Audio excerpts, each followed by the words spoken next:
Hey guys, hello again. Now, what I would like to talk about right now is I'd like to really go into much more detail about the structure of our course. So like I said before, we've got 10 modules, and in each module there are 2 lessons.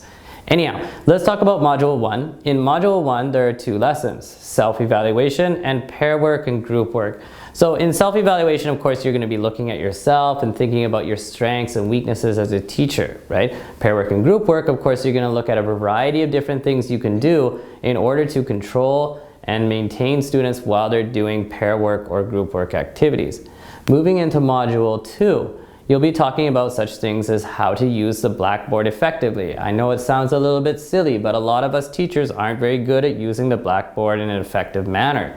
After that, you're going to be taking a look at presenting vocabulary. And again, this is a very crucial lesson because a lot of what you'll be doing as a teacher is presenting something every single day. And as an English teacher, you're going to be presenting vocab on a regular basis, right?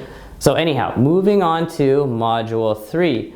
We're going to be taking a look at asking questions, so that will involve different types of questions that you can ask students and how to get them to speak up as much as possible. And you're also going to be taking a look at presenting structures. Again, presenting structures, just like presenting vocab, is hugely important because structures is all about teaching grammar, right?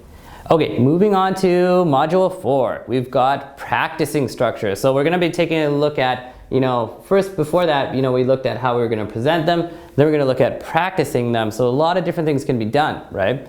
And after that, we're going to take a look at reading activities. Ooh, sounds exciting. Reading activities. Okay, all right, moving into Module 5, we're going to be taking a look at such things as visual aids. Now, this is actually more aimed at children, so of course you're going to be looking at how we can make awesome, effective flashcards or maybe charts or PowerPoint and stuff like that. It's really quite interesting. And after that, you guys will be finally taking a look at planning a lesson, right? Making a lesson plan. This is hugely important because this is related to your final assignment actually, because you'll have to make an actual lesson plan. And a lot of teachers, we don't just do work in the classroom, we do work at home or during our breaks. And a lot of that time is spent actually making good lesson plans. And if you can make good lesson plans, you can have successful classes, right? So hugely important.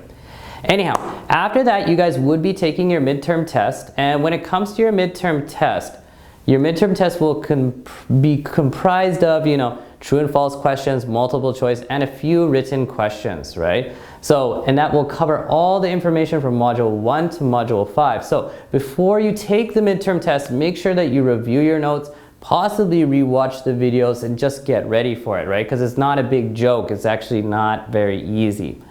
Anyhow, guys, jumping into Module 6, we've got some different stuff to look at. We're going to be talking about writing activities, and we're also going to be talking about something called eliciting. Eliciting is actually a fairly hard topic, and I can't really explain it in detail right now, but yes, definitely something to watch out for. When we move into Module 7, we're going to be talking about correcting students' errors. Now, of course, every single day, your students are never going to be perfect, right? They're going to make oral mistakes, they're going to make written mistakes. So we've got to learn how to deal with those mistakes in an effective manner, right? And how to correct those mistakes in a way that kind of encourages students not to, feel bad about themselves, but for them to continue striving to improve their English, right? Anyhow, after correcting errors, you guys will also be taking a look at listening activities, which can be a lot of fun, and how to make them and this kind of stuff. All right, jumping into Module 8, we'll be talking about teaching basic reading, and this is good for people who really plan on teaching low-level beginner students, right? Because a lot of students in the beginning, like, how do they learn how to read? This lesson will teach you how to help those students. And after that, you'll be taking a look at something called communicative activities, which is all about, making speaking activities for students, which is frankly and honestly a little bit more interesting than maybe reading activities. Okay, moving into Module 9, we've got making worksheets, and we've also got using English in class. Now, like I said before, a big part of a teacher's job is not just in the classroom, it's at home, it's in a coffee shop, or it's still in the school, when you're prepping, right? Anyhow, a big part of doing your prep work is making worksheets and trying to make effective ones at that, right? And then again, using English in class. This is a useful lesson for a lot of ESL teachers who are not native English speakers, right?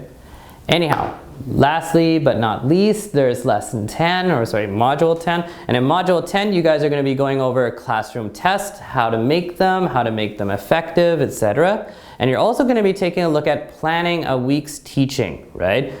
Of course, as a teacher, you're going to be making lesson plans for almost every single day, right? But you should also be thinking about how can you plan your lesson plans out for an entire week. So again, very crucial lesson.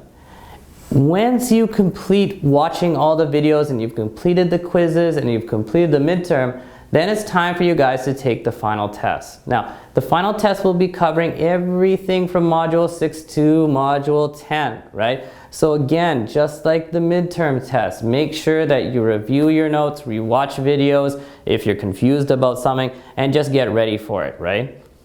But after you complete the final test, it's not done yet. You've still got a final assignment. And like I said before, your final assignment is all about making a lesson plan. Now, what I need from you guys when you guys are making your final assignment is that you write a minimum of 2 pages, right? 2 pages, 3 pages, that's basically good enough, right? But you're gonna make a lesson plan, 2 to 3 pages. Then what you're gonna be doing is in your lesson plan, you're wanting to teach something, right? So you need to teach a minimum of 5 new words and also a minimum of 1 structure. I prefer if you guys actually write more than that, and actually maybe you want to teach 2 structures, you want to teach 10 words. Great, give it to me, right? And I'd also like to see in your lesson plans that you include a minimum of 5 different stages, right? You can include more than that, and I'd be happy if you do. But you should include such stages such as, introduction, presentation, practice, production, review, listening, reading, etc., etc. The lesson plan is actually up to you. And I should also tell you guys that the kind of students that you're aiming at, it's also up to you. Maybe, in the future you want to teach in a kindergarten. Great, that's wonderful. Make a lesson plan aimed at, younger students and, kind of beginners. That's fine, but that doesn't mean that you don't need to write as much. You should also make a very detailed lesson plan, right? If you guys attempt to teach, higher level students, maybe at an intermediate level, upper intermediate, or maybe even advanced, I'm gonna be really, really pleased with that, of course, too. But again, I still expect that you guys write as much as possible and explain as much as you can. And some really quick tips for your final assignment. Please make sure that you write down how long you think each individual stage should take to complete, right? Also, organize it as neatly as possible, right? And make sure that you also write as much as possible. I think I said that before, but I can't stress that enough, because in times past, there were students who just didn't write enough, and then I couldn't understand what they wanted to accomplish, right? So always write as much as possible. Anyhow, guys, that's an in-depth look at the overall structure of Global College's TESOL course, and I'll see you next time.